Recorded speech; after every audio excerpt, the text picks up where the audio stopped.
दोस्तों, जिंदगी में हमें असली मित्र की कमी हमेशा महसूस होती है।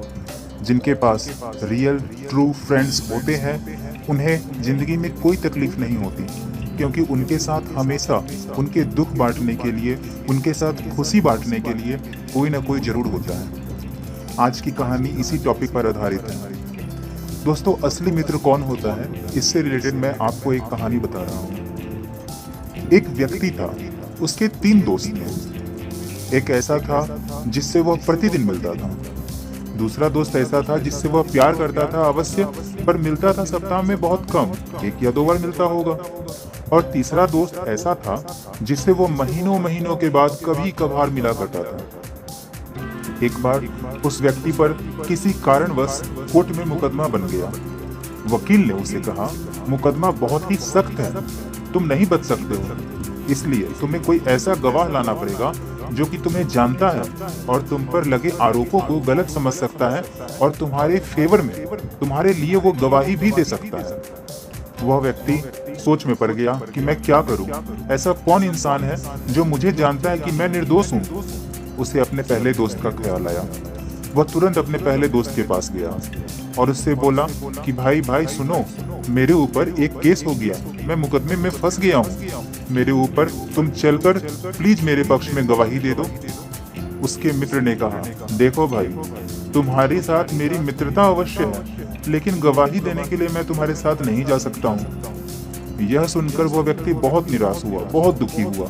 उससे लगा कि यह मेरा दोस्त आज मुझे धोखा दे दिया, मैं क्या करूँ? फिर उसकी आंखें चमक गई, क्योंकि उसे उसके दूसरे मित्र का ख्याल आया। वह सोचा, उससे तो मैं बहुत प्यार करता हूँ, वह मेरी मदद करेगा।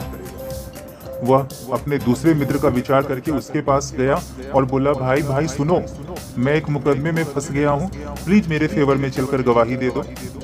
उसका दूसरा मित्र बोला, भाई, मैं तुम्हारे साथ कचहरी के द्वार तक तो चल सकता हूँ, लेकिन मैं अंदर जाकर कोर्ट में गवाही नहीं दूंगा।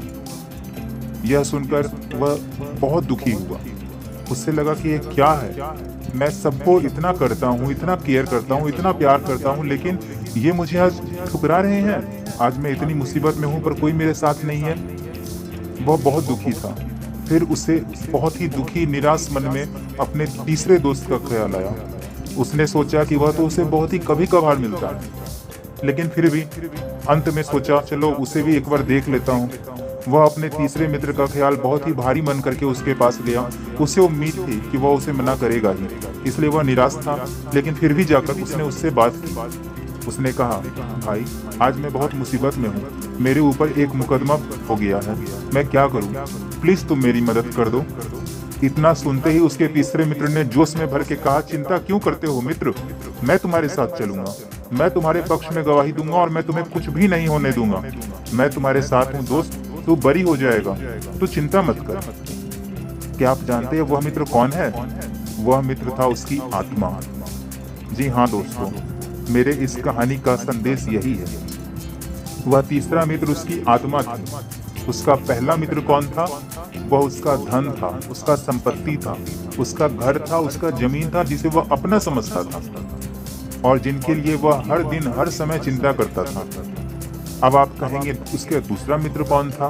तो उसका दूसरा मित्र उसके सगे संबंधी थे, रिश्तेदार थे, पत्नी थे, बच्चे, भाई बहन, जिनके लिए वह मनुष्य हर कष्ट उठाता था, उनके लिए हर दुख उठाता था, खुद कष्ट करके उनकी हर जरूरत को पूरा करता था।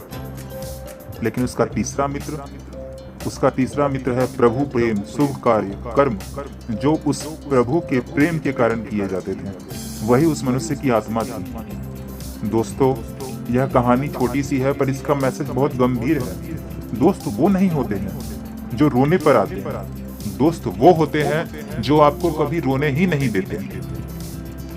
आशा करता हूँ आप भी अपने जिंदगी में अपने परिवार, सबको महत्व दो, अपने परिवार को महत्व दो, दोस्तों को महत्व दो, संपत्ति अर्जित करो, सब करो, लेकिन अपने कर्म से अपने प्रभु को हमेशा याद रखो। आपके साथ कभी कोई बुरा नहीं होगा, क्योंकि यही वो समय है जब आपका कर्म आपके साथ देगा और कोई नहीं। इंसान जब मृत होकर जाता है इस दुनिया को छोड़ करके, तब उसके पास केवल उसका कर्म होता है, उसके किए गए कार्य होते हैं जो उसने इस धरती पर किया।